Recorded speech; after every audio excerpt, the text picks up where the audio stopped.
Well, here we go. Thank you, everybody, for joining us today. This is the very first Media Tech Sustainability Summit, and you're very welcome to be with us today. We're really excited to have you here. This event today is really designed to be your who, what, and why and how of sustainability in the media space. Yes, and we've brought together 15 sessions with 46 speakers from around the media tech spectrum. We're grateful and thankful for all of our speakers and moderators for bringing us their expertise in the form of keynotes, panels, and case study discussions. Before we move along, though, we do want to do one quick poll, which is just to get things warmed up a little bit and to see where you are in your awareness of sustainability. So if you could take a moment, I know it's a small group, but we're going to do another poll later on. Just take a few minutes to run the poll and we'll collect the answers. Of course, we'd like to thank our live team and Joel Welch at Macklin LLC for helping us to deliver this platform. We really appreciate it very, very much. It's been great working with you. And maybe we can close the poll, Neil, while we're here. And wow, so we are looking at actively engaged and wanting to do more. That's wonderful. So that's a good audience and still a lot of people who are curious. Absolutely, some really good results there. So I wanted to do a final call out to our sponsors. An event like this just isn't possible without the support of sponsors. So just to call those out, thank you to Broadpeak and thank you to Radiant Media Player.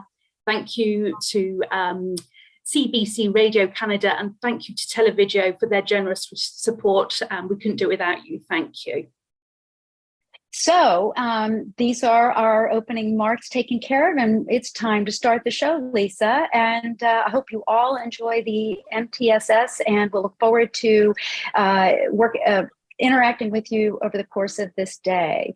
And now I think we have a word from two of our sponsors now. It's our job at CBC Radio-Canada to report on what we as Canadians care about. Politics, culture, sports, entertainment. But there's a bigger picture. Something Canadians care about even more, the environment. It's what all the rest of it hinges on. We wouldn't be here without forests, wildlife, and oceans. Stories on the environment often have a way of making us feel powerless and small. Who are we against a hurricane? Who are we against a wildfire? Who are we against a changing climate? We are more powerful than it seems. So we're not just going to report on the environment. We're going to take action and help preserve all the things we care about. We've looked at how we can do better and set some goals for 2026. And that's just the beginning. Our ultimate goal is carbon neutral. As we move towards zero, we will report on our progress. Keeping you informed is our job, after all.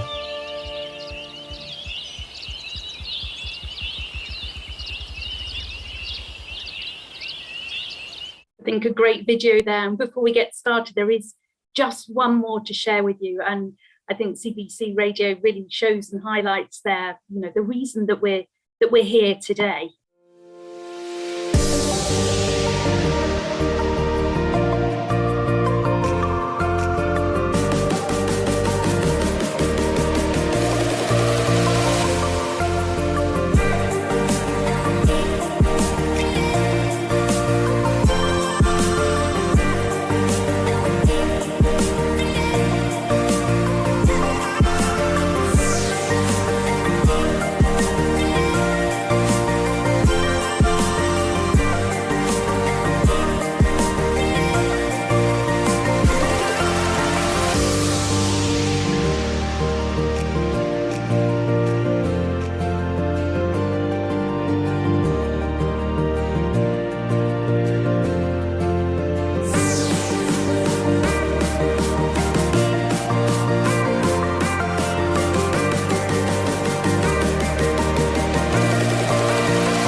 Great.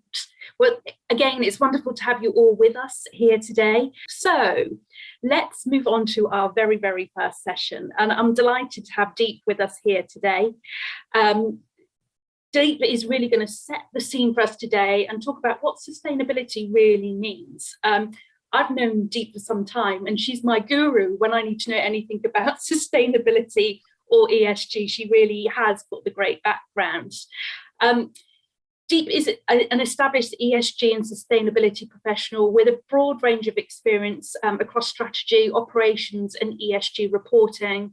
She's worked client-facing consultancy such as Grant Thornton and Brunswick Group, as well as in-house, and now with her new company, Seismic Change. So, Deep, I am going to hand the floor right over to you to set the tone for the day. Great, thanks Lisa, and thank you for inviting me today. So I'm Deep Kambe, I'm a principal consultant from Seismic, and as Lisa mentioned, in fact I'm brand new and currently in a beautiful countryside location on a company retreat. So who is Seismic? We're a consultancy made up of an international team of sustainability professionals, driven by our belief that business is a catalyst for change. Everything we do is about helping businesses to prosper by becoming an increasingly impactful force for good. There are over 100 years of sustainability experience between all of us here. So when I got asked to come and speak here today, I thought about how to articulate the big why. Why is it important and why now? So I thought, who better to share the story with than two well-respected activists, Greta Thunberg and George Monbiot. This is not a drill. My name is Greta Thunberg. We are living in the beginning of a mass extinction. Our climate is breaking down. Children like me are giving up their education to protest. But we can still fix this. You can still fix this.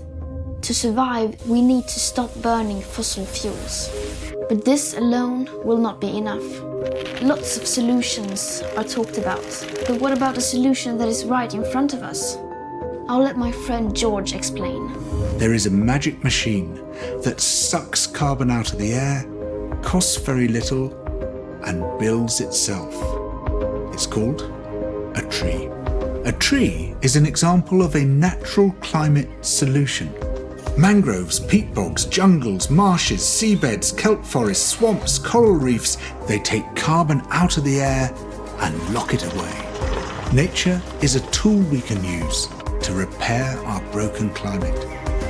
These natural climate solutions could make a massive difference. Pretty cool, right? But only if we also leave fossil fuels in the ground. Here's the crazy part. Right now, we are ignoring them. We spend 1,000 times more on global fossil fuel subsidies than on natural-based solutions. Natural climate solutions get just 2% of all the money used on tackling climate breakdown. This is your money. It is your taxes and your savings. Even more crazy, right now when we need nature the most, we're destroying it faster than ever. Up to 200 species are going extinct every single day. Much of the Arctic ice is gone. Most of our wild animals have gone. Much of our soil has gone. So what should we do? What should you do? It's simple. We need to protect, restore, and fund. Protect. Tropical forests are being cut down at the rate of 30 football pitches a minute. Where nature is doing something vital, we must protect it. Restore. Much of our planet has been damaged. But nature can regenerate, and we can help ecosystems bounce back. Fund. We need to stop funding things that destroy nature and pay for things that help it. It is that simple. Protect, restore, fund. This can happen everywhere. Many people have already begun using natural climate solutions. We need to do it on a massive scale. You can be part of this. Vote for people who defend nature. Share this video. Talk about this. All around the world, there are amazing movements fighting for nature. Join them.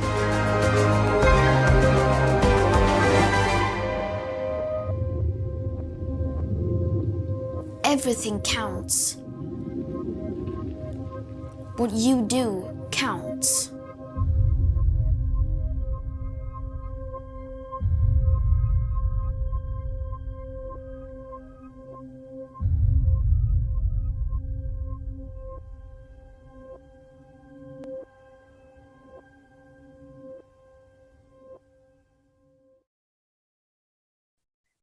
So thank you to The Guardian who produced this video that is publicly available for anyone to access.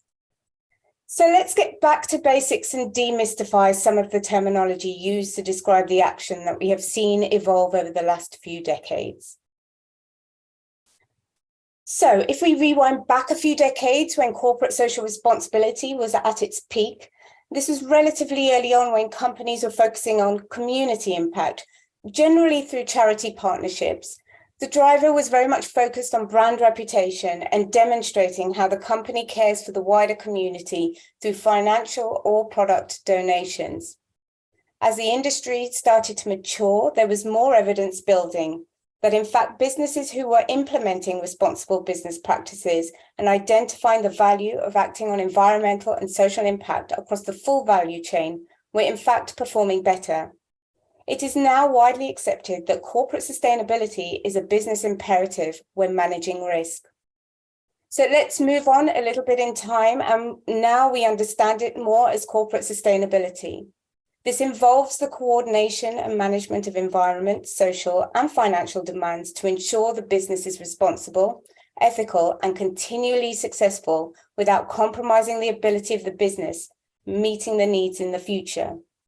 This is made up of two parts, ESG and impact. ESG, environment, social, and governance.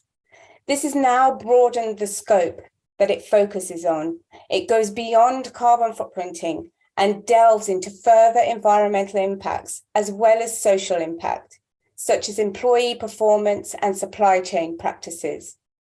This is generally looked at through the investor lens but when thinking about impact on ESG, we are looking at this through this multi-stakeholder lens. This is how we at Seismic define these terms.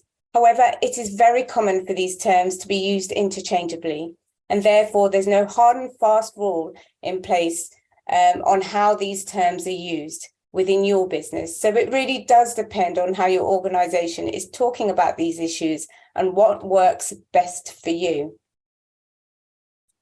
So there are four key drivers that are really catalyzing this industry moving forward. So there's a growing regulatory requirement that's going at such a pace. It's really picking up speed, and I'll go on to talk a little further about that in a little bit.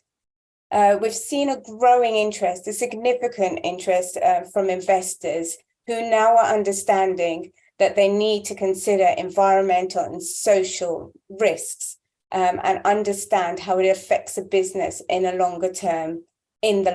So then it's also providing more evidence that when thinking about environmental impact, this is helping organizations think about efficiencies and that having an impact on significant cost savings the more that's invested.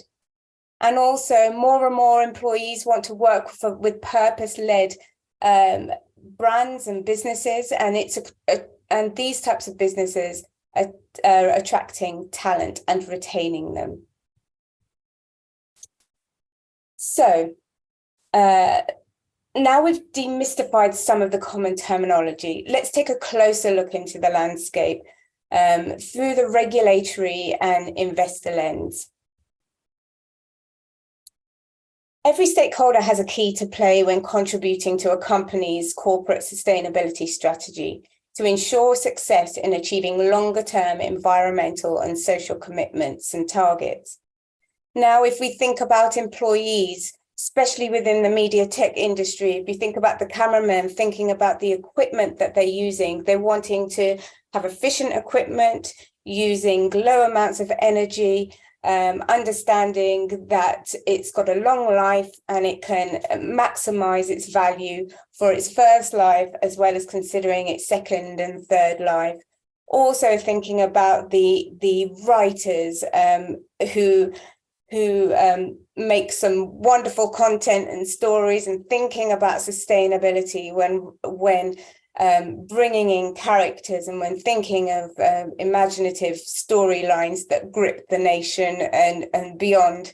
And then also thinking about how we influence the consumer to help them understand the significance and their role that we can play. And media plays a really powerful part in that story. So here are just a few examples of how all investors play a role. So going back to investors, there's such a growing investor interest, and there's been an explosion of ESG frameworks, and we commonly describe this as a large pot of alphabet soup, as you can see on the screen. However, all these standards have taken different approaches, and therefore it's very difficult to make comparable conclusions. In order for all investors to analyze risk more effectively, there is a growing demand to focus on linking higher ESG performance to financial statements. The IFRS have led the charge and collaborated with the likes of the Value Reporting Foundation and the Climate Disclosure Standards Board to consolidate existing knowledge. The momentum has grown to the point where the ISSB was born, the International Sustainability Standards Board. And this was launched on COP26 and has been recognized as the key milestone moment for the industry. The ISSB has consolidated these standards, bringing together the CDP, SASB, integrated reporting, TCFD into this global standard. This will be acting as a foundational base to build then jurisdictional regulatory requirements on. The framework has been specifically created for the purposes of investors. At this stage, they've been focusing on the climate-related risks and opportunities over time, and over time they'll be expanding it in more and more into the S and the G. After open consultations to develop this framework, I understand that they are on track to publish on June the 26th, which is next week. Standard setters are busy in the background working on evolving sector-specific disclosures, currently within the SASB framework, to make it relevant to a more global audience.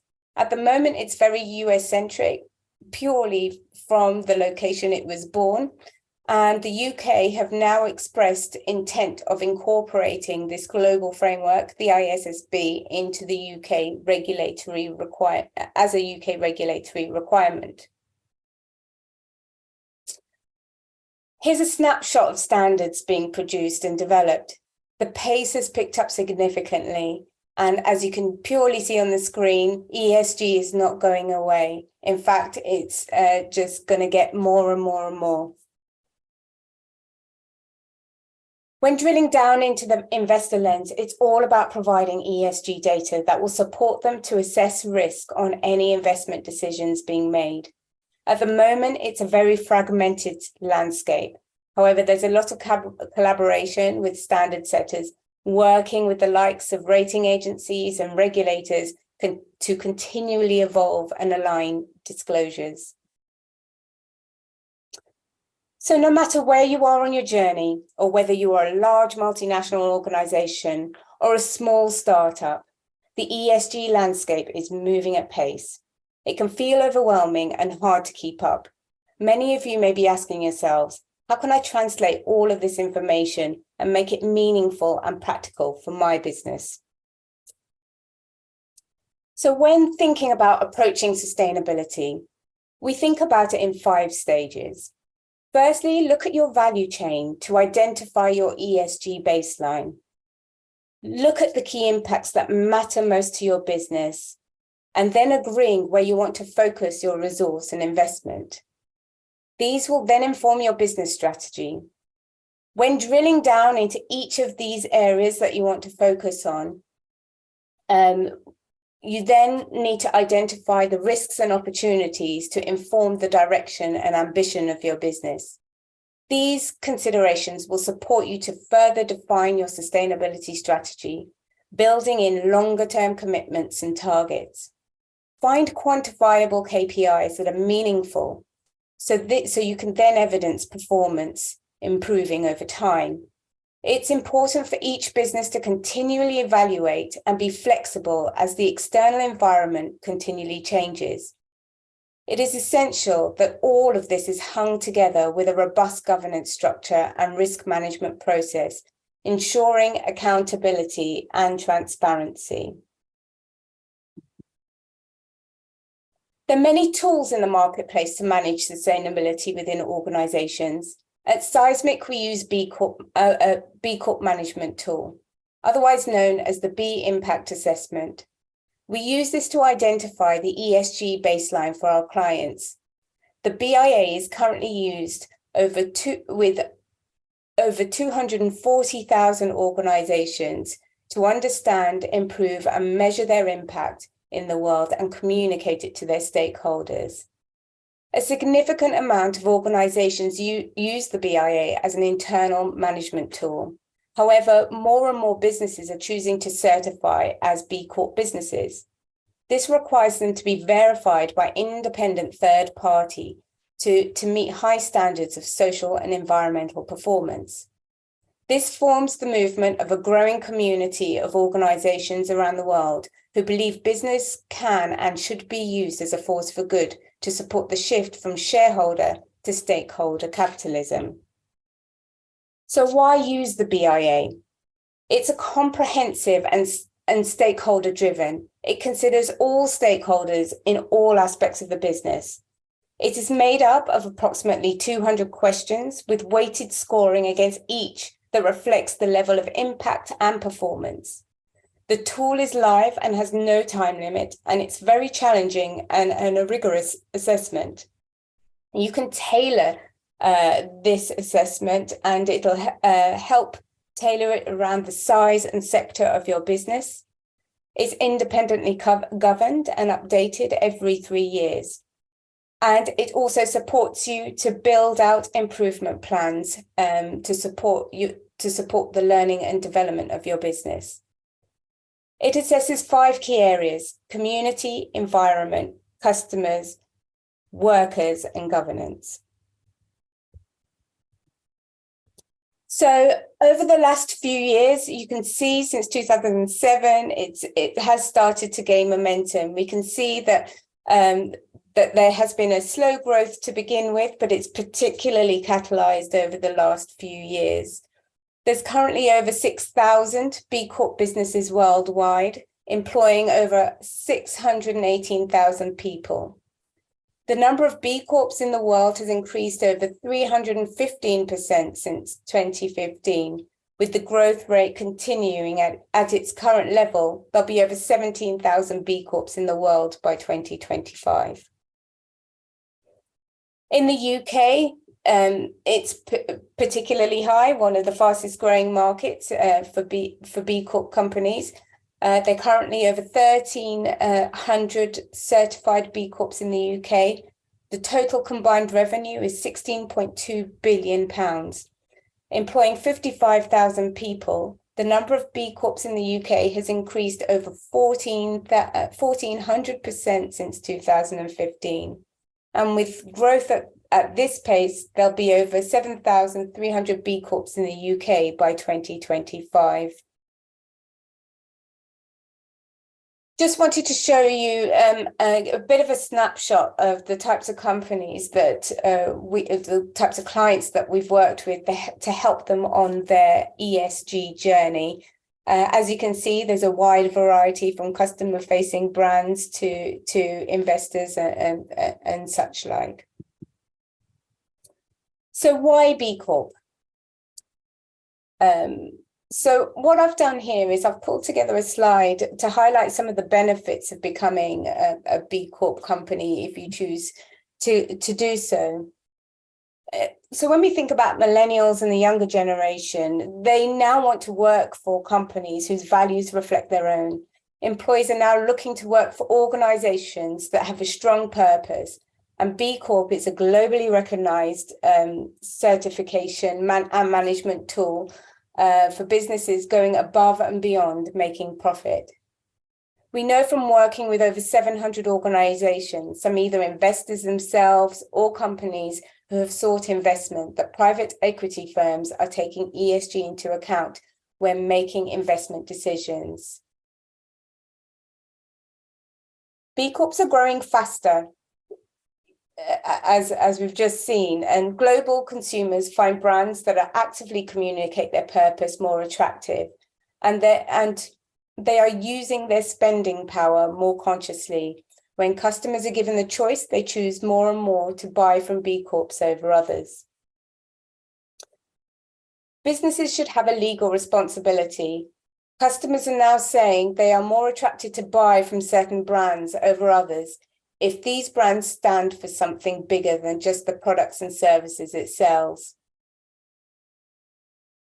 There is an increase in company resilience. 88% of research shows that the solid ESG practices result in better operational performance.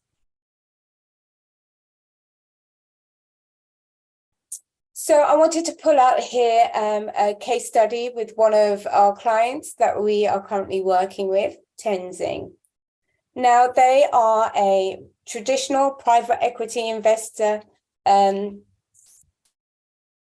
very focused on high growth in UK and European B2B tech SMEs. They actually approached us because they recognize that B Corp is very credible in its space to be able to communicate environmental and social progress in their own business, as well as their portfolio companies. They are now requiring all of their portfolio companies to establish their own ESG baseline through the BIA. And then they have to report their scores that they achieve on an annual basis. This is really part of the way that Tenzing are now presenting their progress, their ESG progress, to within their annual AGMs. Now, what's interesting about this is that not only are they looking at B Corp as the baseline and the way that they're improving their ESG performance across their industry, it also helps them to ensure that they fulfill some due diligence specifically for their EU market. And what it does, it helps ensure that they fulfill their due diligence requirements for the FSDR, which is the Financial Sustainability Directive reporting. So it also provides that comfort to know that all of the disclosures required are added in there when they're taking this B Corp approach. So lastly, I just want to thank you, and I do want to encourage you, please do reach out, ask any questions, happy to have conversations with anyone who's more curious, who wants to find out more, and thank you again. Deep, thank you so much. That was a great presentation. There haven't been any questions yet, but I do have some for you, if you don't mind, if that's okay. I'm going to challenge you a little bit. Okay. And knowing what I do about B Corp, it's a pretty tough accreditation to get. And it's not the easiest one to go through. Just give our delegates some sort of understanding about how long it takes before you become a B Corp organisation, because it doesn't happen overnight, does it? No, absolutely. And you know, that's a great question, to be fair, because the idea of the BIA is to essentially measure your social and environmental performance. It is not, it shouldn't be used as we've got B Corp and therefore, you know, we're all doing well. It's not the last stage of the process. It's actually the beginning. So what it does, it measures the performance of your current ESG strategy. It helps build, it's a tool to help build that into your management process overall. So, and when thinking about the time frame of how it gets, it really depends on the maturity of the business, where they are at, and the BIA is free for anyone to register. and look at the assessment. When putting in the credentials, the size and the sector of your business, you can then take your time, have a look at the assessment. And there are many experts who you can call on to help you along that B Corp journey as well, to support you. But as I say, want to make it really clear that B Corp is not just a certification. It really is important to understand it's a management tool to be used to help continuously improve on your ESG credentials. And I know with investors at the moment, when they're working with startup organisations, they're actually suggesting that this is the process they go through at the very start of setting up their business. Yeah, absolutely. Just like with the example with Tenzing, they're a private equity firm. They invest in small tech startups, and they actually approached us because they felt that B Corp was the best approach for them to look at their ESG risks and opportunities through this framework. Because it is a very holistic approach and it goes across the full value chain of the business. Great. And one question that came in, any deployments that you know of in France? B Corp's headquartered in the Netherlands, isn't it? So I'm sure there is something in France. I don't know if you can pick anybody out. Oh, well, B Corp is actually a global network. So there is the European B Lab Hub, who are the standard setters. We have B Lab UK in the UK. You can call on experts such as ourselves to be able to help you get towards your certification and how to utilize your management tool in the most effective way. In France, yes, you'd be contacting B Lab Europe for your verification and certification if you want to go through that process. But the global standard setters for B Corp is Global B Lab, and they're based in the US. But there are hubs across the globe that, depending on which region you are in, they will be the ones to support you to verify your certification. Wonderful. Thanks, Deep. And I know you've been involved with a company in our space, helping them go towards their B Corp. So if anybody else is interested, then please do get in touch with Deep. So thank you for joining us. I know you're on a company retreat today, so I'm going to let you get back off and hand things back over to Barbara for our next session. Thanks, Deep.